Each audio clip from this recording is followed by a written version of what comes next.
જિગ્નેશ મેવાણીએ ફરી એક વખત સરકારને આડે હાથ લીધી.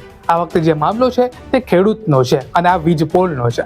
હવે ખેડૂતની ખાલી એટલી જ માંગણી છે કે ભાઈ તમે મારા ખેતરની અંદરથી ને આ વીજ લાઈન પસાર કરો છો તો કાં તો મને એનું દર મહિને ભાડું આપી દો, જેમ કે આજે એરટેલ છે, આજે નેટવર્કની કંપનીઓ છે તે આપે જ છે બધા એ લોકો. તો એવી રીતના મને કાં તો ભાડું આપી દો, કાં તો પછી તમારે જો આ જમીનમાં પોલ નાખવો જોઈએ તો અત્યારે જે ભાવ ચાલે છે એના 4 ગણા મને જોઈએ તો જ હું અહીંથી આ જે પોલ છે તે હું તમને નાખવા દઈશ. બાકી મારી જમીન છે તો મારે નથી દેવો તમારે પોલ. તમે સાઈડમાંથી ક્યાંકથી સરકારી જમીનમાંથી લઈ લ્યો ને, મારે આ જગ્યા ઉપર પોલ નથી આપવો. આના જે ખેડૂતની માંગણી છે એ પણ આમ સાચી છે.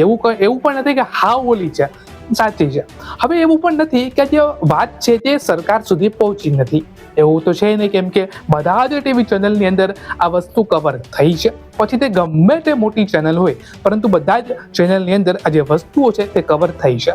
અને તમે જ્યારે પણ કોઈ મોટી સરકારી ઓફિસમાં જાઓ ત્યારે એક ત્યાં ટીવી જ હોય લગાડેલું અને ટીવીમાં સમાચાર ચાલતા હોય. એનો મતલબ એ ક્લિયર થઈ ગયું કે બધા જ અધિકારીઓને અથવા બધા જ તંત્રના લોકોને આ વસ્તુની ખબર છે કે જેતપર ગામે આ ઉપવાસની અત્યારે છાવણી છે, એમાં અનેક લોકો બેઠા છે. કોક ખેડૂત જે છે એની તબિયત પણ બગડે છે, પરંતુ છતાં પણ હજી સુધી પણ સરકારનો કોઈ એવો સંતુષ્ટ જવાબ નથી આવ્યો. ગમે તે નેતાનું તમે નિવેદન સાંભળશો તો તમને એક જ જવાબ મળશે કે ટૂંક જ સમયમાં ખેડૂતોનો નિર્ણય જે છે એમાં સારા સમાચાર આવશે અને એના હકમાં નિર્ણય લેવાશે. પરંતુ જે ટૂંક સમય છે ક્યારે સમાપ્ત થશે એનું એ નેતાને પણ ખબર નથી હોતી. એ લોકો પોતાનું ખેડીને બીજાનું જે થવું એ થાય, આ તો સ્વાર્થ છે. તો આવા બધા સભાસદોનું લિસ્ટ બનાવીને તમે એમને કહી દો. તમને કહ્યું છું, મારી મદદ જોઈતી હોય તો મંડળીના પ્રમુખ કોણ છે? તમે પ્રમુખ છો, મંત્રી છો? મંત્રી છો, પ્રમુખ કોણ છે? બીમાર છે. મંડળીના તમે પ્રમુખ, મંત્રી, કારોબારી એ નિર્ણય લઈ લો કે બાકીની મંડળીની જે જમીનમાં જે બી તાલુકામાં રહ્યા, જિગ્નેશભાઈ લાંબા થયા ને વડગામથી, આ ભાઈ અમદાવાદથી આવ્યા ને, તો તમે જે મંડળીનો લાડવો ખાઓ છો એ લોકો આવો, બીજા બધા સભાસદોને મદદ કરો. અને તમને જો નિયમ પ્રમાણે કહી દઉં કાયદેસર શું થાય. કાયદેસર વસ્તુ આટલી છે, આપણી સંપત્તિમાં, આપણી પ્રોપર્ટીમાં, આપણા ખેતરમાં, આપણી જમીનમાં, આપણા ઘરમાં આપણને કાયદેસર જતા કોઈ રોકી શકે નહીં. આટલી 2 + 2 4 જેવી વસ્તુ છે, બરાબર. હવે આજની તારીખે આ જમીનનો કબજો લેવા જઈએ, માલિકી કોની છે? મંડળીની, બરાબર. આ ભાઈ વચ્ચે આવે તો પોલીસે કોની સામે એક્શન લેવાનું? મંડળી સામે કે આની સામે? આની આ ભાઈ મંડળીના કોઈ માણસ કે સભાસદ ઉપર હુમલો કરે તો કોની જવાબદારી? અને લેખિતમાં જાણ કરેલી છે, લેખિતમાં મંડળીના માણસોએ જાણ કરેલી છે.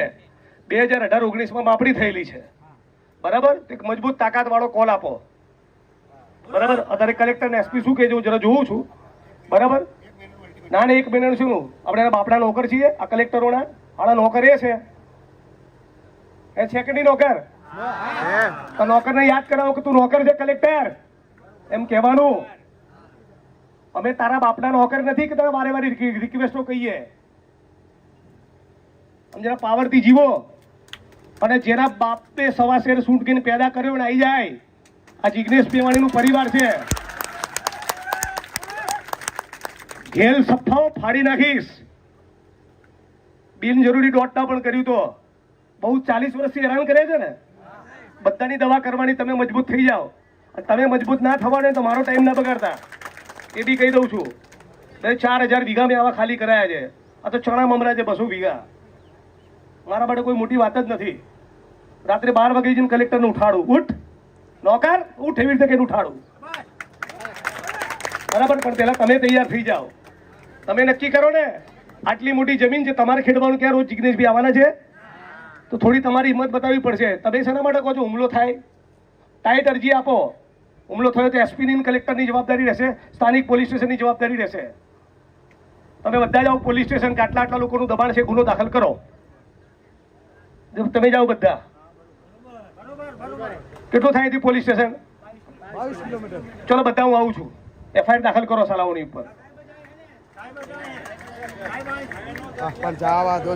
બધા ચલો મારી જોડે એફઆઈઆર કરી કીધું. પેલા આપણી પ્રોપર્ટીમાં કોઈ માણસ ઘૂસે છે એનો તમારો બી વાંક છે. આટલા વર્ષથી તમે શું કરો છો? ડરીને શેના માટે જીવો છો?